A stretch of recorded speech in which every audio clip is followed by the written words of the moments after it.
करने से बुद्धि शुद्ध होती है। एकाग्रता बड़ा तप माना गया है। भूखे को अन्न देना भी एक अन्न यज्ञ है। हारे को हिम्मत देना ही भी अच्छा है।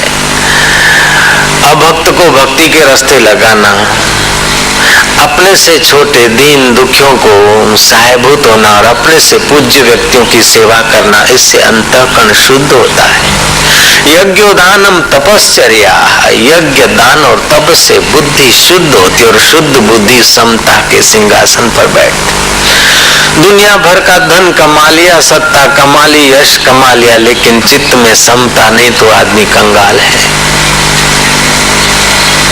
अगर एक नाथ की नाई हुड़दूत सहते हुए भी समत्व योग में ठहरा है तो वो शहंशाहों का शहंशाह है। एक नाथ जी स्नान करके आ रहे हैं और अपमान करने वाला अपमान करते और जय जयकार करने वाले लोग जय जयकार करते हैं, लेकिन एक नाथ जी के चित्त पर जैसे आरसी पर मोती नहीं टिकता, ऐसे ही उनके चित्त पर न दुख टिकता है, न सुख टिकता है, न मान टिकता है, न अपमान टिकता है। जैसे सूरज को धुन नहीं लगती, उदय नहीं लगती, ऐसे ही आत्मा को सुख और दुख नहीं लगता। ये जीव अपने आत्मा से च्युत होकर नीचे गिर के जिस मन और शरीर में सुख दुख बार बार झपेटे मारते रहते हैं, वही बेचारा झपेटे खाते खाते नासूर हो गया। चाहता नहीं दुख, लेकिन दुखी हो रहा है। सुख में आबद्ध होता है तो भय होता है, और दुख में दुखी होता है तभी भी भयभीत होता है। सुख में आबद्ध हुआ तो सुख चला न जाए, सुख में मोहित हो जाता है। तो गलती बड़े में बड़ी ये होती है कि सुख में हम मोहित हो जाते हैं और दुख से भयभीत हो जाते हैं। मोह भी व्याधियों का मूल है और भय भी तो दुखों का कारण है। कई बार जीवन में भय आया होगा, ये हो गया वो हो गया, लेकिन देखो वो हो गया वो हो गया होके स्वप्न हो गया। रामतीर्थ बार बार कहा करते थे कि मृत्यु के भय से तो मृत्यु अच्छा है, गरीबी के भय से तो गरीबी अच्छी है, देख ली चलो। अपमान के भय से तो अपमान बढ़िया है। उसका मतलब ये भी नहीं कि नक कट्टे हो जाएं और अपमान होता रहे और ऐसे कैसा करते रहे, ये भी मतलब नहीं। लेकिन भजन करेंगे और भगवान के रास्ते जाएंगे, लोग ऐसा कहेंगे वो करेंगे वे करेंगे। अरे जिसके जीवन में एक आध बार भी थोड़ी सी समझ आ जाती है तो वो जरूर अनुभव करता है कि वह पथ क्या पथिक जिस पथ में बिखरे शूल न हो। वह पथ क्या है अपथिक जिस पथ में बिखरे शूल न हो।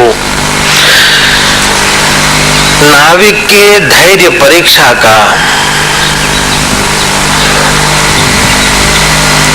पता कब चलता है?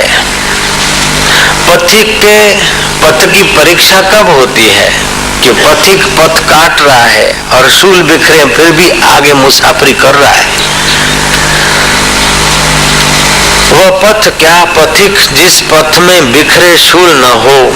नाविक के धैर्य परीक्षा क्या जब धाराएं प्रतिकूल न हो। नाविक के धैर्य की परीक्षा कब कि धाराएं प्रतिकूल हो और वो नाव ले जाए पार। ऐसे ही वातावरण प्रतिकूल हो फिर भी अपनी चित्त वृत्ति नाव को संसार से पार लगाने में जो लगा है वो साधक सफल हो जाता है। वो पथ क्या पथिक जिस पथ पे बिखरे शूल न हो। वह नाविक की परीक्षा कब होगी? नाविक की परीक्षा क्या कैसे होगी? नाविक की परीक्षा नाविक के धैर्य परीक्षा जब होगी जब धारा प्रतिकूल हो। प्रतिकूल धारा में भी जो सम रहता है और अनुकूल धारा में भी जो सम रहता है वो योग कर्म कुशल हो जाता है। भक्त भाव से दुख को भगा देता है, कर्मी सत्कर्म से दुष्कृत को भगा देता है, लेकिन सुकृत के बंधन से अथवा लोक लोकांतर के बंधन से वे बेचारे बंधे रहते हैं। वे धनभागी हैं जिसको श्री कृष्ण के वचन समझ में आ गए अथवा सुनने को मिलते हैं। योग कर्म सुकौशलम, कर्म में कुशलता, काजल की कोठरी में जाए और कालीमा न लगे, ये कुशलता है। संसार में रहे और संसार का लेप न लगे, ये कुशलता है। एक महात्मा थे, बीच शहर उनका मठ था। बहुत सारी सामाजिक उन्नति की प्रवृत्तियां होती थी। बहुत सारे सेवा के विभाग खोल रखे थे उस महापुरुष ने।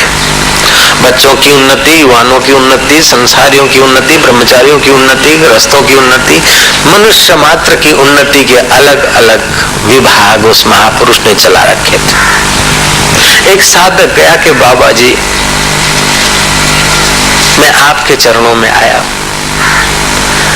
मुझे भगवत प्राप्ति का उपदेश दीजिए, मुझे शांति का प्रसाद मिल जाए, दुख सुख के थपेड़ों से छूट जाऊं, ऐसा कुछ उपाय दीजिए, मुझे अपना शिष्य बनाइए नाथ, मैं आपके चरणों में आया।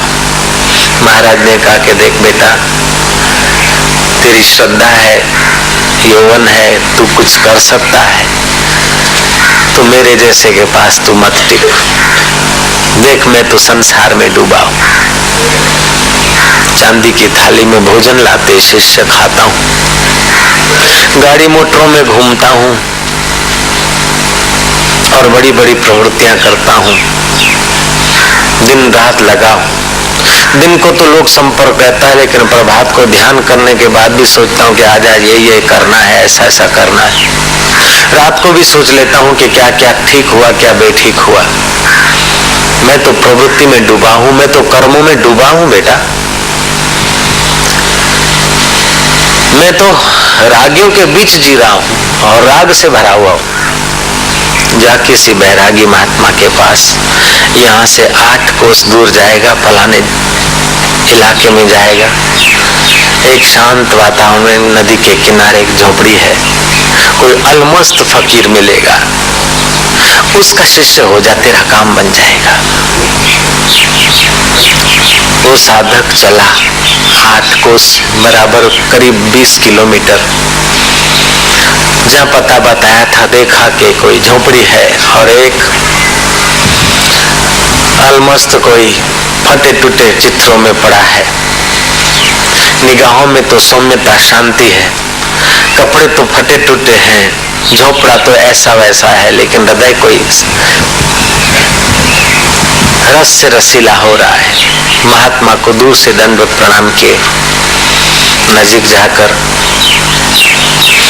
अपने दिल की मांग सुना दी कि महाराज मैं फलानी इच्छा से फलाने महापुरुष के पास गया था और उन्होंने आपका नाम लिया है। उन्होंने कहा मैं तो प्रवृत्ति में डूबा हूँ, मैं तो कर्मों में डूबा हूँ। ये जंगल में रहने वाले महात्मा विरक्त हैं, एकांत में रहते हैं, भगवत भजन करते हैं, उनके पास जा। बोले अच्छा, फलाने स्वामी जी ने तुमको भेजा। भैया मैं विरक्त तो दिखता हूँ, कर्मों को छोड़कर एकांत में भजन करता हूँ, थोड़ा बहुत लाभ तो हुआ है, लेकिन मुझे तो थोड़ा लाभ हुआ है, उनको परम लाभ हुआ है। वो तो कीचड़ में रहते हुए कीचड़ से न्यावा है, काजल की कोठरी में रहते हुए उनको दाग नहीं लग रहा है, मैं तो दाग